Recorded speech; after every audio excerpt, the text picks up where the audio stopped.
Well, good evening, everyone, and welcome back to another installment in our Discovery Live Ask an Expert series of online virtual programs from the Fort Collins Museum of Discovery.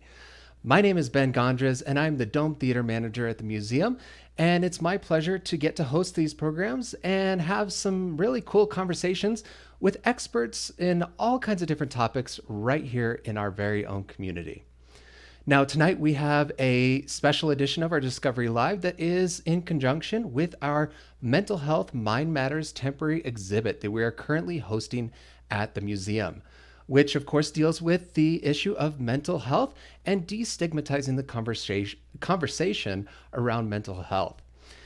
So if you have not been to the museum yet to see that exhibit, I do encourage you to stop by. You can find all of the information about when we're open, how to reserve your tickets in advance, and all of the safety protocols that we are following and that we ask you to follow when coming to visit us. So do visit our website at FCMoD.org to find all that information.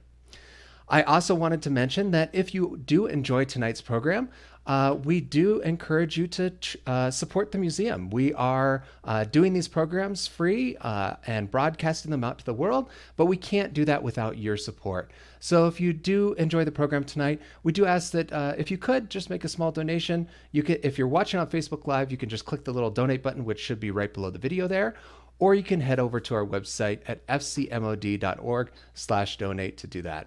And of course, all donations to the museum are 100% tax deductible. All right, I think it's time to go ahead and bring tonight's guest onto the program. So tonight we have a couple of folks from Heart-Centered Counseling. We have Lauren, welcome to the program, Lauren, and Carl, welcome.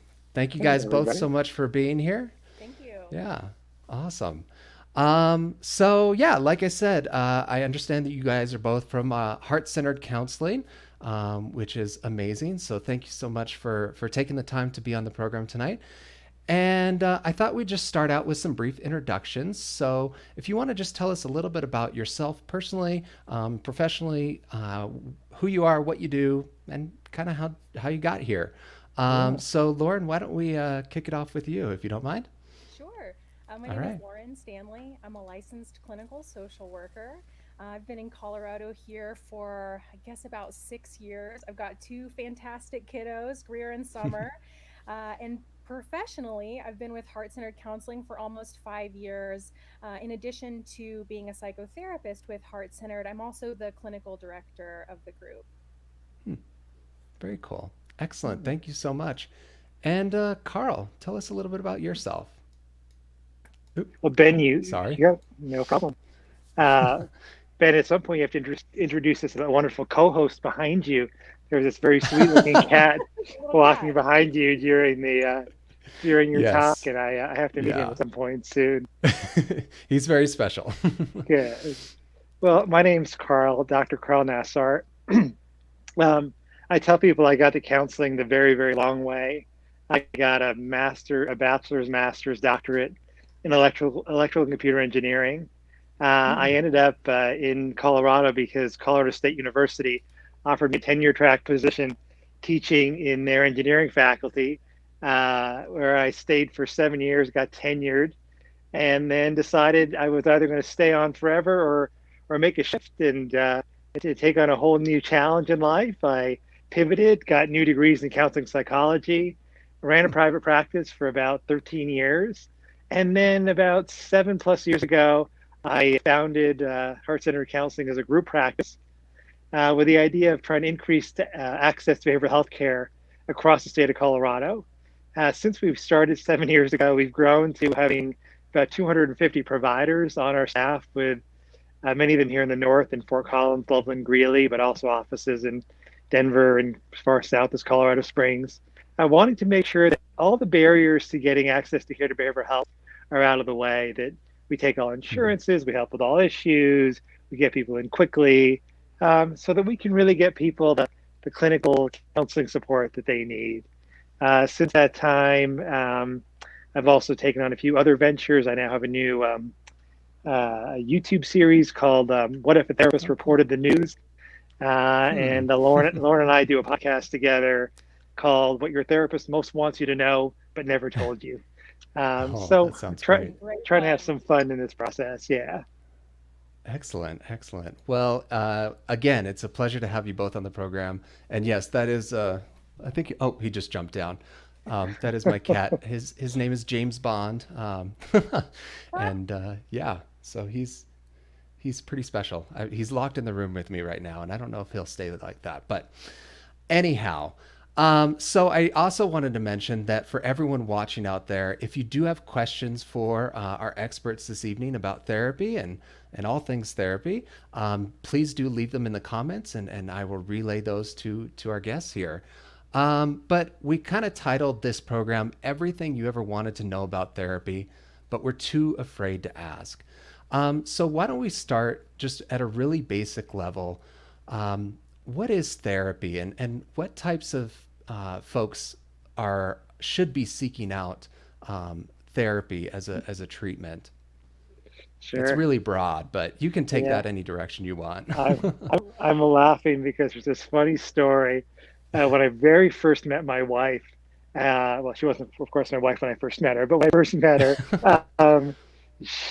we would just be, we met backpacking through Europe, and we were spending the day talking about each other and learning all about each other and getting to know each other.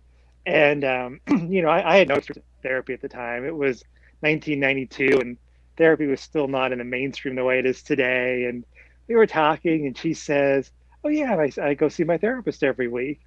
And I looked at her and I said, "What's wrong with you?" Which is really not a good question to ask in hindsight, but Right. it sort of spoke to my mindset at the time. Someone unfamiliar with therapy, having seen it only on TV and Happy Days and Laverne and Shirley, all those old shows where you went to therapy if you had a severe chronic mental health issue like schizophrenia or multiple personality disorder, now known as dissociative identity Mm, disorder.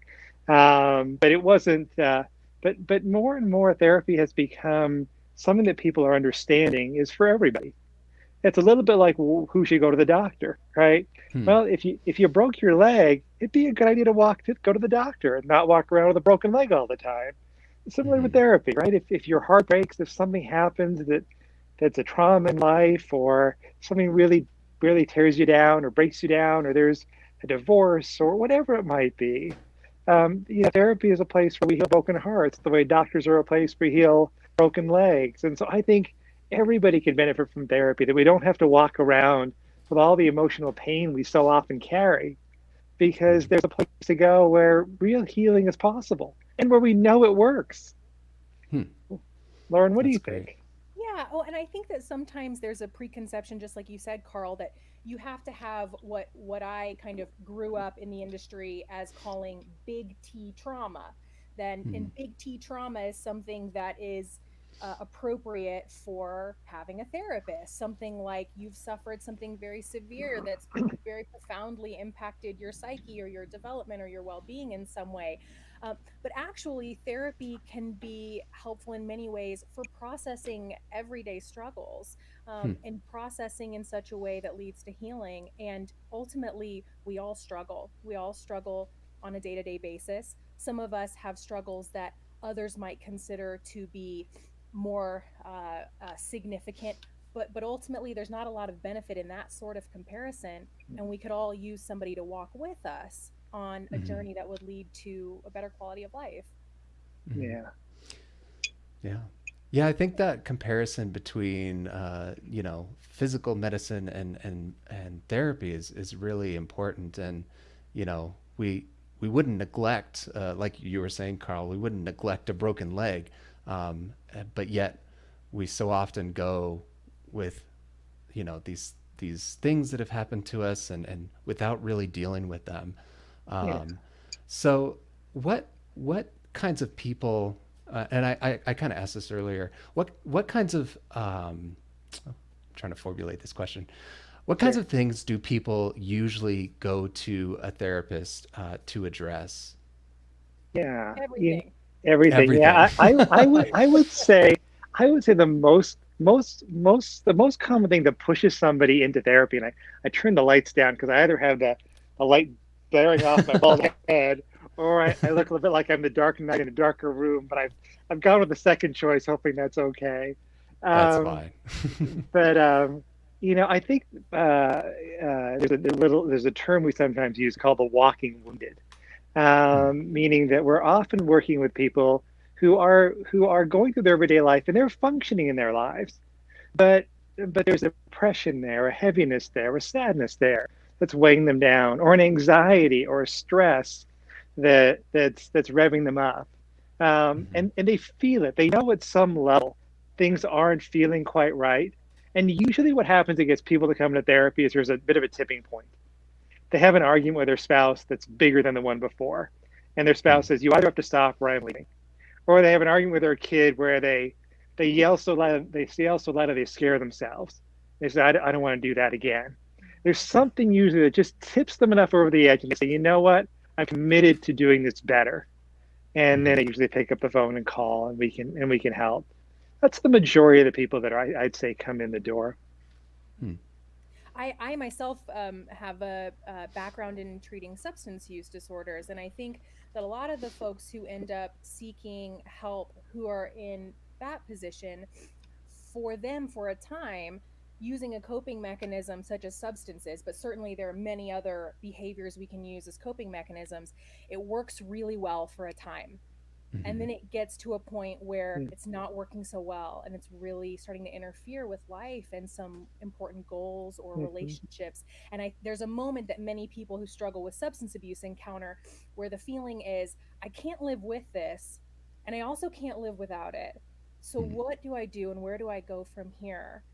And ultimately, there's help from somebody who perhaps has even walked that walk before, who mhm, can say, here's what it looks like to do without it. Mm-hmm. mhm, Right. And I'm mm, glad you brought up substance abuse, Lauren, because it brings up a broader topic around coping styles and coping mhm, skills, right?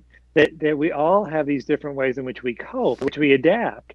And many of them aren't necessarily all that adaptive, right? Instead of doing something that's restorative, we do something that escapes, right? We get hooked on a video game or on our phone or, onto serial watching of TV shows as a way to get away from, and then we have to come back to our reality again and again, not yet better able to cope with it.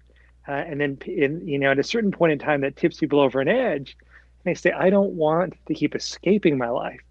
I want to learn how to really live it well, because this Mhm. is it. This mhm. is the one life I've got, and Right. I don't want to miss it."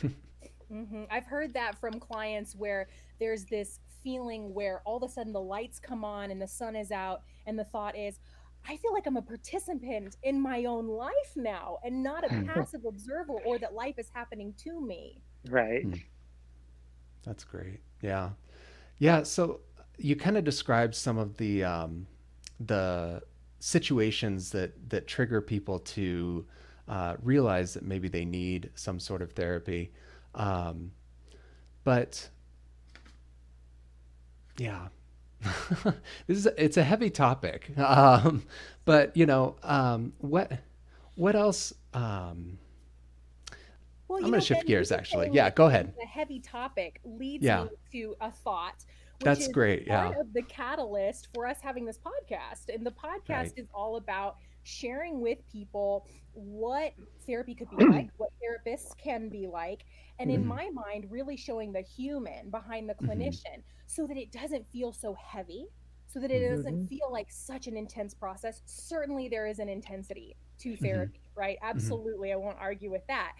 However, when people can see there's a person who is that professional, who cares deeply about their well being, and who also is just a plain human and desiring to Hmm. connect with them and get to know them, that demystifies it and can make it feel a bit more accessible, maybe a bit more appealing. It might help them feel courageous enough to pick up the phone. Hmm. Yeah, Hmm. Laura and I were talking prior to this conversation a little bit about this, and the show is called Ask an Expert, and we were Hmm. bantering back and forth about what are we really experts at? What are we experts? What are we experts at? And I said, I think that really skilled therapists are really just experts at building good relationships with people and Hmm. having important conversations. Hmm. And that's really the heart of therapy. One of my trainers would say, I've never done therapy. I've only ever had important conversations in the middle of a rich relationship, as a way to sort of Mm, demystify or destignify what it is. hmm. It's just this idea of, hey, look, we don't have to get through this world alone anymore. The life is hard. And all too Yeah. often we isolate ourselves and carry these burdens by ourselves. We carry all these responsibilities on our shoulders and feel like we somehow have to bear this heavy weight on our own. And therapy is a Hmm. place where you can come, sit down, take off that backpack. Let's talk about what's in it together, and let's see Mm, how can we help you get through this life in a way that is a little bit richer, a little. And it's amazing what small incremental changes do in terms of giving people hope and inspiration and mm, vitality and reclaiming joy again. When you can unstick people from feeling they have to carry this heavy weight by themselves. Mm. yeah. Hmm. That's great. Yeah, and I mean, like I mentioned earlier, that's kind of the whole intention of the exhibit at the museum is to really destigmatize the conversation around mental health and help people realize that this isn't something that you need to keep bottled up inside. Like this is something that we all need to be talking about and needs to be brought to the forefront. And in this time that we're all going through too, I think that is extremely Mm-hmm. important. Mhm. So we've got a couple questions from the audience here, and someone wants to know what's the difference between therapy and counseling. Mm. Right? Well, in my experience, those terms are often used interchangeably. Hmm. I mean, obviously, both terms have different meanings. There's physical therapy as opposed to mental health therapy, but the way I would use mental health has some different languaging. I think it's a great Hmm. question just to clarify some of the languaging because it can be confusing. Um, so most professional counselors or marriage family therapists. So let me say it this way: people in the mental health field are typically licensed Hmm. by the state, and the state has different licensures. And so people get licensed as either a marriage and family therapist, Hmm. a professional counselor, or a clinical social worker, all of whom have roughly the same scope of work. And there's And another all licensure with level, training and education too. Hmm. training, of course, absolutely. Sorry, yes. And that requires a master's degree and 2,000 hours of postgraduate uh, supervised hours as well. Hmm. And then there are psychologists who often do much of the same work as the counselors and the therapists and social workers. But in Hmm. addition to that, they can often do a few extra things, such as some testing that's specialized for psychologists. And then you have psychiatrists, and they do the management part of this field. Hmm. So the psychologists, the counselors, the therapists all do the let's sit down and talk together, and the Okay. psychiatrists say, let's sit down and figure out what meds will be most helpful for you physiologically. Hmm. Hmm. Lauren, you want That's to add great. to that? I Sure. don't know if I clarified or confused in saying all that. Well, I think ultimately it is a question of semantics, therapy Hmm. versus counseling. Myself, being trained in clinical social work, I was given a rationale for what is the difference between therapy and counseling. And now, this many years post graduate school, I've decided I can throw all of that out the window because there's really not a great difference. Awesome. And that actually does bring to mind another question for me is that from what I understand, there's different types of therapy, and I think Carl even mentioned some different types: marriage, counseling, and family therapy. Can you talk about a little bit of those different types of therapy and what different people who might be experiencing different things might be looking for? Sure. Yeah. Lauren, do you want to start or would you like me to begin? I'm happy to begin again, but I'm welcome to pass to you if you'd prefer. Yeah, well, so certainly you could answer this question in many different ways. There Hmm. are different settings in that therapy can be one-on-one. It can be an individual meeting with a professional, with a Okay. therapist. Therapy can be with your partner or your spouse and a therapist, or with your whole family and a therapist. And therapy can also be in a group setting. And within each of those settings, there are different modalities that may be geared toward a specific theoretical orientation or a specific type of intervention that maybe evidence-based in one way or another for a specific diagnosis. Hmm. Carl, feel free to add on to that. Sure. Yeah. I think to make it really simple, right? The first thing is, are you going to go by yourself? Or are you going to go with your spouse? Are you going to go with your Right. family? Is it just your Hmm. kid going? And so then you fit to your, then you have child therapy for kids and, Hmm. individual therapy for individuals and couples or family, couples or marital therapy for couples and so on. That's sort of the sort of basic core decision in who's going to go to the therapy. And there's no bad way to do it, right? Hmm. Uh, if you change, you'll change your family system. If your family system changes, it'll change you. Whichever way Hmm. you go, there's Mhm. richness and growth and in all these different ways of doing it. I think And something important yeah, to just jump in with that is that you yeah, don't have to know. You don't have to right, know what Hmm. type of That's yeah, therapy good. is important for what you're struggling with. If you yeah, can just show up and say, "Here's where I am. I'd like a little bit of help." Usually the therapist will be equipped to say, "Okay, let me hear about that and let me mhm, give you some recommendations and help you get to whatever that place is." yeah. Hmm. And one of the things, speaking of different kinds of therapy, well, when Laura and I were talking before, the clinical data is very clear that the most Hmm. important healing component in a therapeutic setting is the quality of the relationship between the therapist and the client. People Hmm. heal, people are wounded in relationship, and people heal in relationship.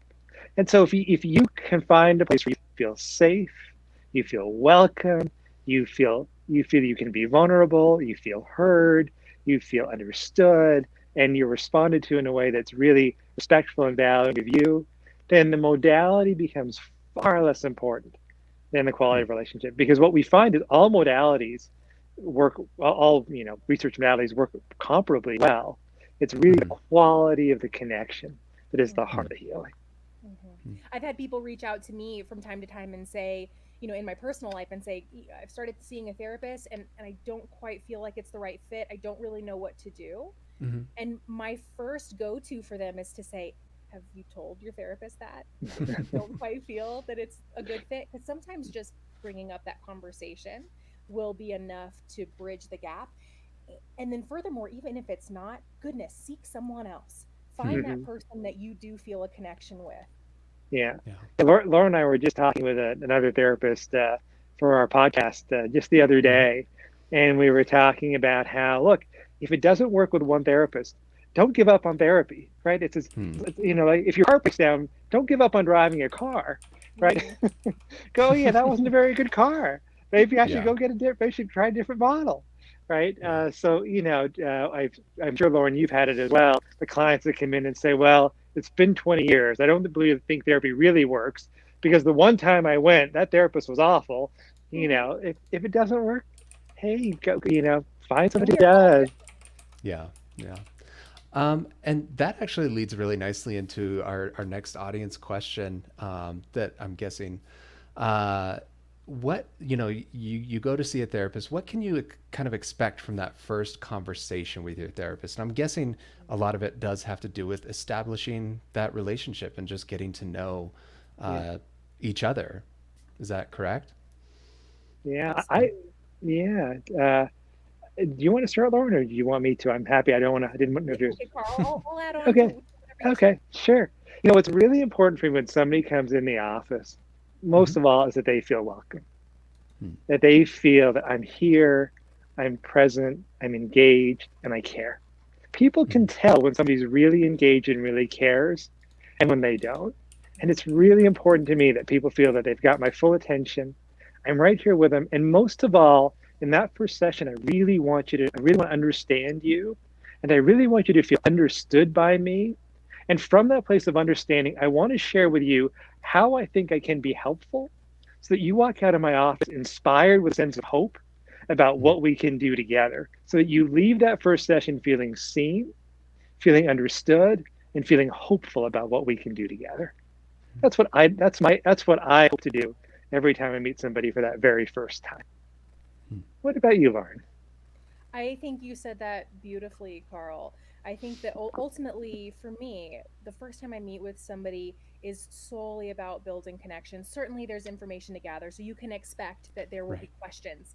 And I often tell a client in a first session, today I'm going to ask you a lot of questions, so I'm a little bit in the driver's seat this time. But next time, I will have already asked you all these things, and you really get to be in the driver's seat and can dictate where we go, because that is a little bit of a necessity. So you can certainly expect that there's going to be some questions, but ultimately, even underneath the question asking, the goal is for there to be a feeling of safety and security and just enough hope that somebody will come walk through the door again, or COVID era log in to the virtual session. Yeah, yeah. That's awesome. So another related question. If I go to therapy, do I have to lie on a couch? Yes. No. Okay. I've had people ask me, can I lie down on your couch? Yes. Yeah. So I have a couch. It's literally right over here. And I will tell you, I do have one of my clients who likes to lie on the couch every time he comes to the office, and he lounges on the couch and he's welcome to the whole thing. But most people don't take up all that much couch acreage. They're a little bit more inclined to, just sitting across from me and talking. The hope is really this. I want you to come in and feel safe and comfortable. And if you're comfortable laying on my couch, come lay on my couch. And if you're Yeah. comfortable sitting on my couch, come sit on my couch.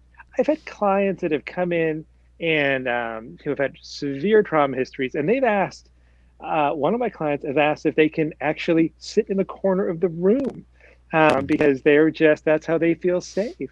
Of course you can. You do what you need to take care of you, and I will follow your lead. You don't have to follow mine. I'm here for you. And often when there is something in particular that would make someone feel more comfortable, it's really okay to ask. I have had a client in the past who asked something along the lines of, I have something I really want to tell you. It's hard for me to tell you. Is it okay if I turn around and don't face you the first time I tell you this? Absolutely. That's Yep. certainly okay. And I've had clients say, look, I'm very reactive based on my trauma history to any sudden movement. If you're going to reach over and grab your cup of water, would you let me know before you do? If you're going to stand up, would you let me know before you do? And so of course I will. Of course I will.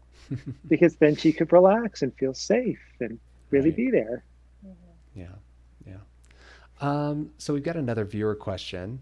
And she would like to know, if I seek help, what should I expect the process to be and how long does it take?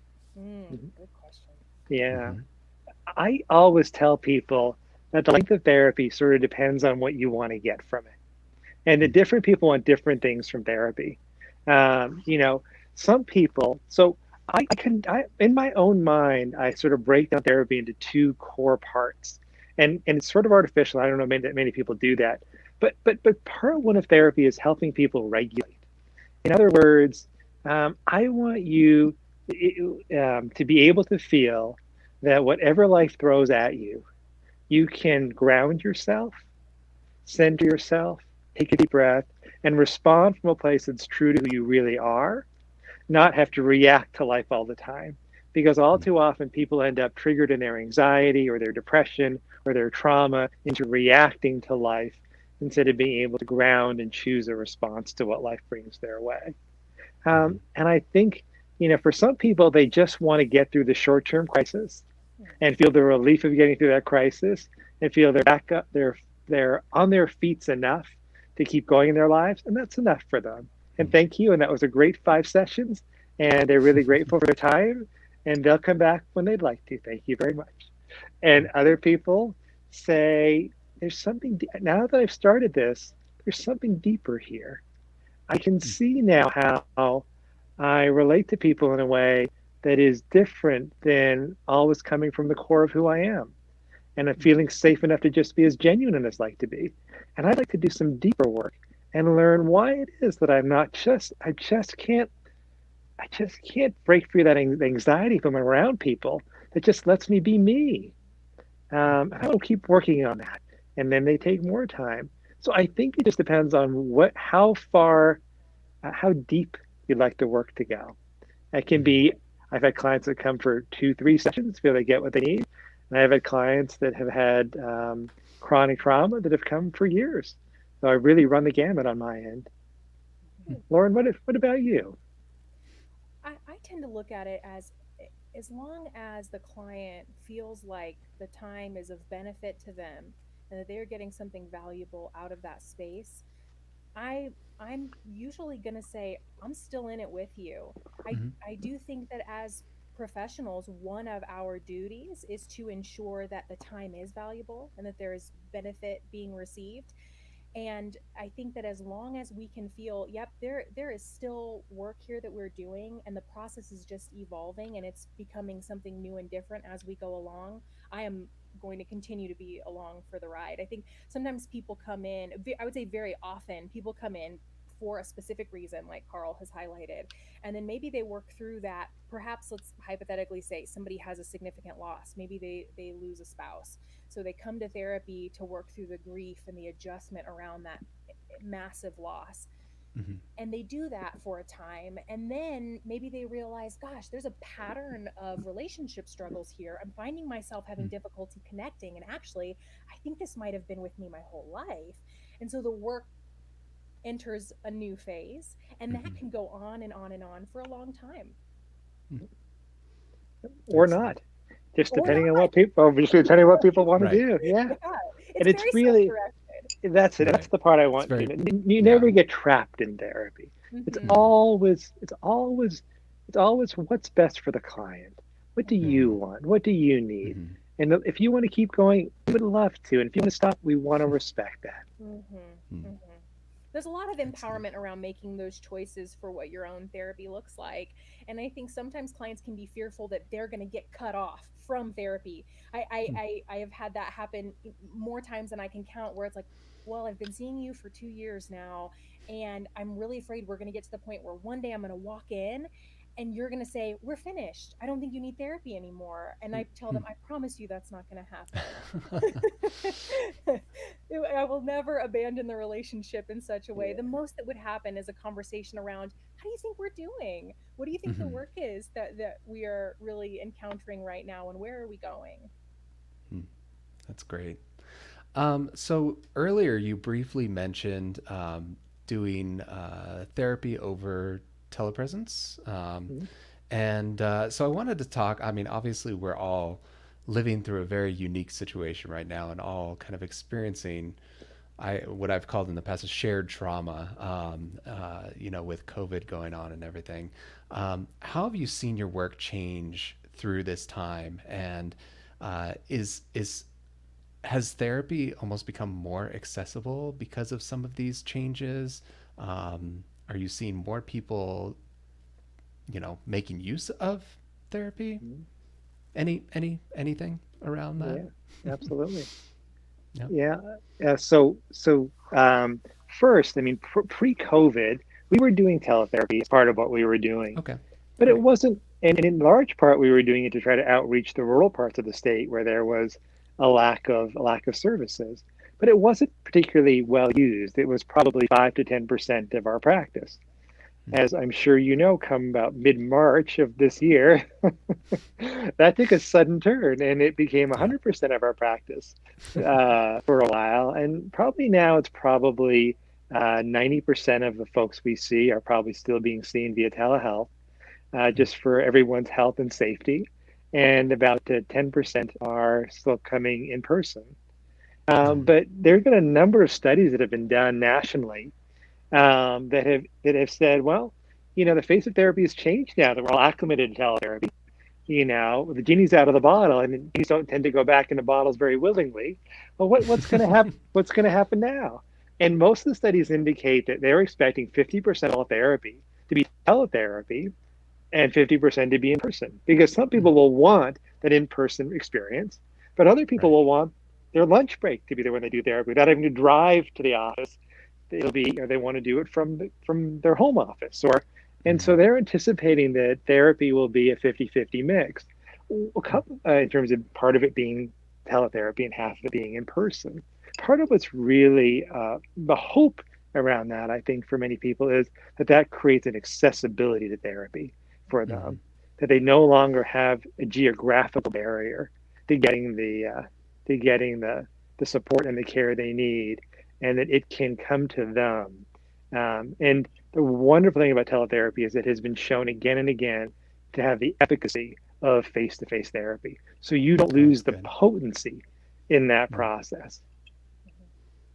yeah. We're Lauren? also seeing insurance carriers provide greater coverage for Hmm. virtual sessions. In the past, that wasn't necessarily the case, and there's certainly still room for movement there, but the shift is taking place. And I think our expectation is that that will continue, and that can only lead to greater and greater access to care by having coverage for virtual sessions. Hmm. Hmm. That's great. Yeah. Speaking of insurance, that's something that um, I'm curious about. Do most major insurance providers cover therapy as kind of a basic level of care? Yeah, so there's Yeah. a federal law that requires it. It Cool. passed, yeah, it passed many years ago. It's called Okay. the Mental Health Parity Act, and Okay. it mandated that health insurers could not discriminate against mental health coverage in their plans, so Mm, that you had to cover mental health with at least a comparable benefit to the way you were covering physical health. And so with that there, what you'll see is most insurers will cover mental health in a comparable way. mm, Um, and so that has gone a long way to supporting access to behavioral mm, health care in that it's sort of uh, you know it's allowed for it's reduced it's taken cost away more and more as a barrier to access. In other words, more people can access because the price point is right. lower because the insurances are covering a part of that cost. And That's we great. surely want to see as best we can that going to the insurances so that the money can stay in the consumer's pocket as best we can. Hmm. That's awesome. So another question that I have, the way that mental health has been dealt with has really evolved a lot over history. Where do you see therapy or therapeutic techniques or anything like that? Where do you see that going in the future? What are some kind of on the horizon things that you might be seeing? Yeah, I think there's two key pieces, and then Lauren, Mm. I'll let you jump in. I don't want to dominate the conversation here. I think there's two key things where I see therapy going. One is I see more and more people accessing therapy. I Mm. really do. That's I good. see therapy as just on the rise. People are really starting to see that there is a richer way to live that is accessible to them Mm. and within their reach. And I see more and more people reaching out for that and getting that help. I also see more and more use of technology, complementary technology to Mm. support therapy, not to replace therapy. I don't think we're going to have an app where you press the app, your AI therapist is going to take over, and Laura and I are going to retire very soon. Yeah, Um, fully. but I do think that you'll see more and more programs that help engage people outside of therapy in Uh-huh. therapeutic like activities to Okay. continue to support their growth so that they are benefiting from the richness of therapy and augmenting that through an app or through technology that allows Hmm. them to continue their growth in a meaningful way as well. That's my hunch. Mhm. Lauren, what do you think? That's great. Well, over the years, what I've noticed is that there's always an in vogue treatment, and that changes over time. Right now, I'd say probably the in vogue treatment is EMDR. I imagine that'll hold for a bit longer, and then something else will fall into favor. Not that one falls out of favor; it's just that kind of the focus goes into a new Hmm. methodology that's very exciting. So Right. I think that will ebb and flow over time, and new things will emerge. I do agree with Carl that technology will play an important role, not only with things like apps or the connectivity with somebody who's like readily available via text message, that sort of thing. I'm sure that will become more and more prevalent.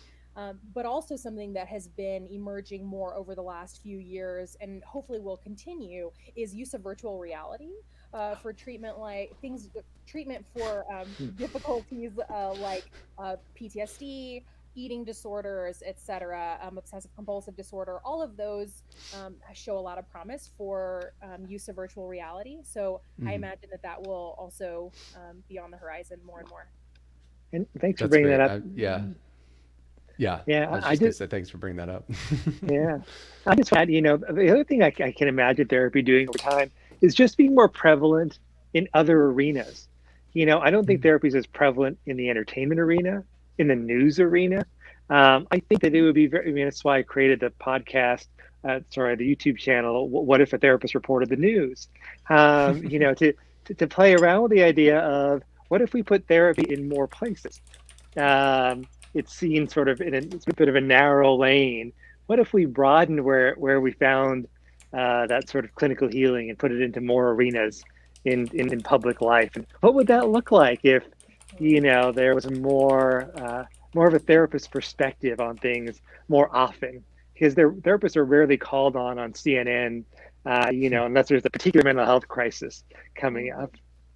Mhm. I do see more and more very popular TV shows incorporating therapy. Hmm. There's a really popular show on NBC right now that has a therapist who is doing virtual sessions on it. And when I watched the episode, I thought, wow, they really got this spot on with questions around like, uh-oh, are you frozen? Are you still there? So Yeah. I think that that exemplifies just how prevalent it's becoming in our society at large, that we're talking about therapy more and more in all different places. Mhm. That's great. Yeah, I was gonna ask about virtual reality because obviously I'm a fan. I've got my headset back there, um, but that's pretty cool that it is being utilized in that way. I mean, I manage our Dome Theater, which is an immersive theater space, and so I'm a big believer in immersive experiences and how those can be so powerful. So I imagine that the same can be true in a therapeutic setting as well. So in our program description, there was one question that I just have to ask because it's hilarious. And the question is, what if I have to pee during the session? And I think that came from you guys. That was an actual Right. question that has been Or what asked if of the you. So, therapist has to go to the bathroom? or that, yeah. Right. Yeah. Well, and part of the reason I put it in there was both to suggest nothing's off limit in the conversation, Right. but also to suggest, right, that this is the whole idea behind therapy, is that we want people to feel that this is their space, their time. Mhm. If you have to go pee, right? That we really want this to be. We want people to understand that therapy is for you, Mhm. and it is really about being there with you and making room for all of you, from your bladder to your heart, to all the other parts of you as well. That's great. So I guess maybe a question that people ask quite often is, does therapy actually work? Some people might think it's kind of this wishy-washy, airy-fairy kind of thing, but what's the science behind it? Yeah, well, great news. There's lots of science behind it. Excellent. Yes, and the science is really, really good. I can't pull the exact numbers offhand because I didn't think to research them. But if you took something like depression, Mhm. um, I believe that the success rate of therapy with depression, therapy alone with depression, is somewhere around 80%, in Mhm. terms of getting people over that depression hump. And if you add, and for those that have more treatment resistant depression, if you add meds to it, then that number bumps up to somewhere in the order of 90%. Mhm. So there have been not only hundreds of studies, but meta studies, which are studies of the hundreds of studies, and they are absolutely conclusive in that therapy does work. That you can live in life. We can help you through depression. We can help you through anxiety. We can help you through trauma. We can help you through, and those are not anecdotal stories. Although I'm sure Laura and I have hundreds of anecdotal stories of that, but those are statistically proven statements that therapy really works. Mhm. As one of my trainers would say, right, we are wounded in relationship and we heal in Mhm. relationship. And I really Mm, think that's very true. And not to pull this to a level that I don't know, isn't quite as warm and fuzzy or feel good, but the fact that most insurance carriers cover therapy mm, is a testament that there is proven benefit, because insurance carriers don't like to pay for things that don't have proven outcomes. mm. And along That's that true. lines, Lauren, the one thing we know now more and more is that integrated care saves lots of money. In other words, what you have is you have hospital systems spending literally billions of dollars because people go to the ER because of mental health issues. And that Mm, if you integrate mental health care into physical health care systems, you literally cut costs by by huge margins. You can cut costs in half because wow. the mental health support facilitates not only mental health well-being but physical health well-being as well. Hmm. Hmm. Yeah, why don't we pull that thread a little bit, and maybe you can talk a little bit about how mental health and physical health are integrated and dependent on each other, and yeah. Absolutely. Do you Yeah. want to start, Lauren, or do you want to begin that way? Well, I can share with the first place that my mind goes whenever you ask that question is that for some people, the primary indication that there is a struggle going on in the mental health arena is physical symptoms. Mm, Because for some of us, there's a real physical manifestation of an emotional struggle. And so sometimes that person may have gone to a medical doctor multiple times, and the medical doctor, because they've thrown up their hands and said, I'm really not quite sure what it is for you. What if you go and talk to a therapist? And then they come and they're like, I really don't know about all this. But then there's something to it, to having that connection and that conversation. And symptoms start to shift a little bit. So that's sort of one mm, side of it. And then, of course, there's the flip side of it, in that medical struggles, especially chronic medical conditions, can certainly have a dramatic impact on your well being and your mental health. mm. Yeah. Yeah, absolutely. And you're seeing more and more arenas where, you're seeing mental health uh, uh, um, blend into the physical health space. More and more primary Hmm. care doctors' offices have clinical social workers on staff or clinical therapists on staff to step in to help when these issues are here, because we understand more and more now the profound interconnection between our emotional well-being and our physical well-being. We all know Hmm. that when we're anxious, we don't feel well. When we're Hmm. depressed, we don't physically feel well. We know that our immune systems get compromised by anxiety, for example. And so the more we can support our emotional well-being, the more we're supporting our physical well-being. Yeah, absolutely. So we've got an audience question here, and she would like to know how you can help her if you've never been in their situation. It's a fantastic question. You know, Yeah. Yeah. that's actually a question that I think comes up more often than you'd realize. Hmm. And ultimately, even if somebody has the same experience, in that you've had a loss of a child and they've had a loss Hmm. of a child, the way you experience those losses are going to be different. The way it impacts your lives are going to be different, but you both know what it's like to feel loss, right? And Hmm. so even if the experiences are more disparate than that, we all as human beings experience core emotions and struggles and difficulties. And really, occupying the therapist seat is about being able to connect to whatever part of you relates to the part of the other person that's struggling, to be able to reach that person and sit in a space with them to start to promote healing. Hmm. Carl, what would you add to that? I would say this, that care is remarkably healing, that love is remarkably healing, that I may not know exactly what you went through, but I know what it but I want to be here and I want to feel it with you. And I want to go through it with you. And I want to learn, I want to understand, and I don't want you to go through it alone anymore. And I want to find a way to hold your hand and walk with you through this journey so you don't have to walk this journey alone.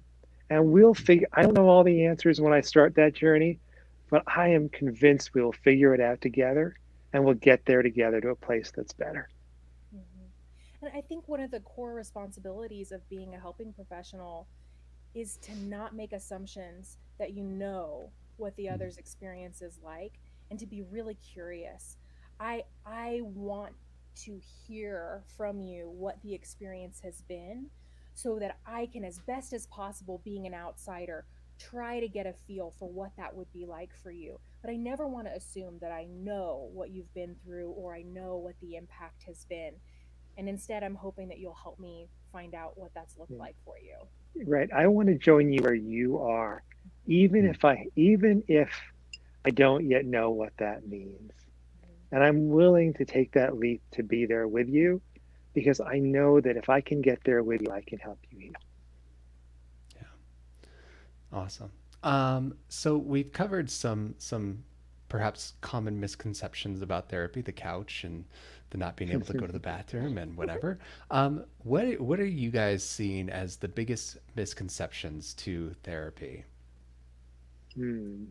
Hmm. I have one that's like a favorite one. Yeah. Yes, jump in, Maybe Lauren. saying favorite is weird. But one that I have certainly had come up fairly frequently is, what is the therapist thinking about me? In the fear that the Hmm. therapist is sitting there having judgment or feeling Hmm. shocked or surprised by something that's being shared. And so I think the misconception is that the therapist may have judgments. And I'll tell you very honestly that most of the time I'm definitely not shocked. There's been heard lots of different things, Hmm.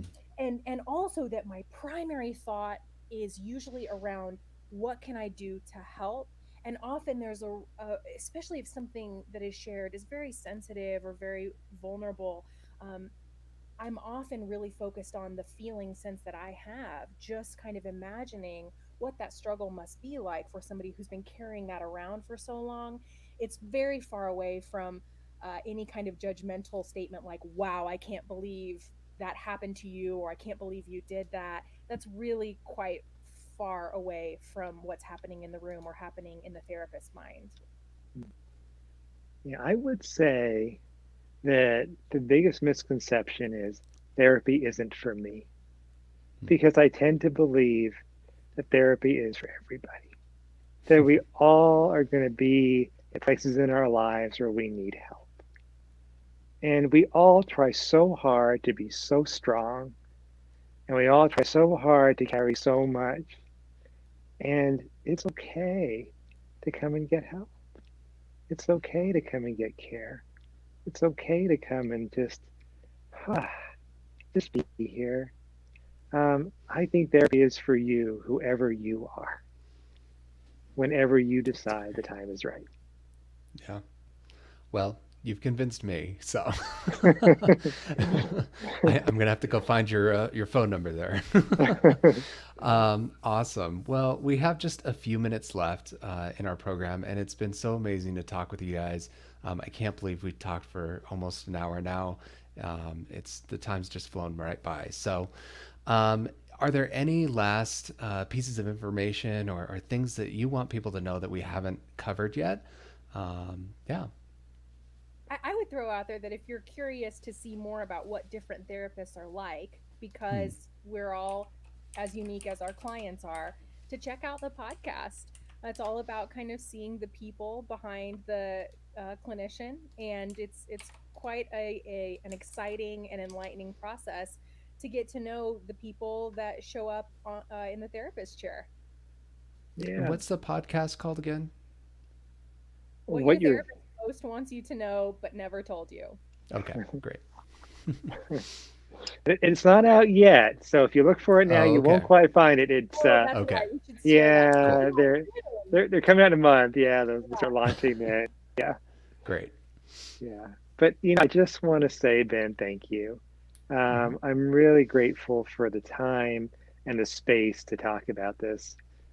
This is dear to my heart and something that I'm very grateful to be able to do as a career, and something I'm very grateful to be able to share with others. So I just want to thank you for the opportunity to be able to be Absolutely. here and do this with you. Yeah. Awesome. Cool. Well, I think that probably wraps up our time. But once again, I just want to thank both of you for being on the program and sharing with us all of your amazing expertise and knowledge and passion for what it is that you do. So yeah, if anyone is looking for any information, I did put Heart Center Counseling's website in the comments. So I'm sure that's a great resource that people can go to find more information if they need it. But thank you, Lauren and Carl. It's been a pleasure. Thank you so Yeah. much. Pleasure's all Awesome. mine. Thank you. All right. Well, we'll talk to you guys later. Have a great evening. Thank Okay. you. Bye. Take care, Yep. Ben. Bye bye. Bye. And awesome. Thank you, everyone out there, for joining us for another Discovery Live Ask an Expert. Once again, if you have not been to the museum recently, we are hosting Mental Health Mind Matters right now. So we do encourage you to come in and check it out sometime.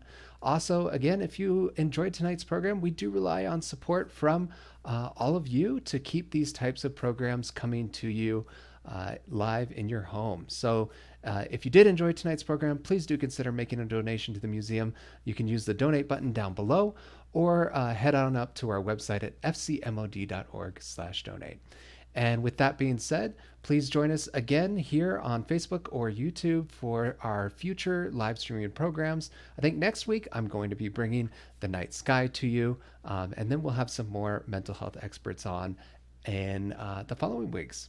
So I hope everyone has a great week, and we will see you next time.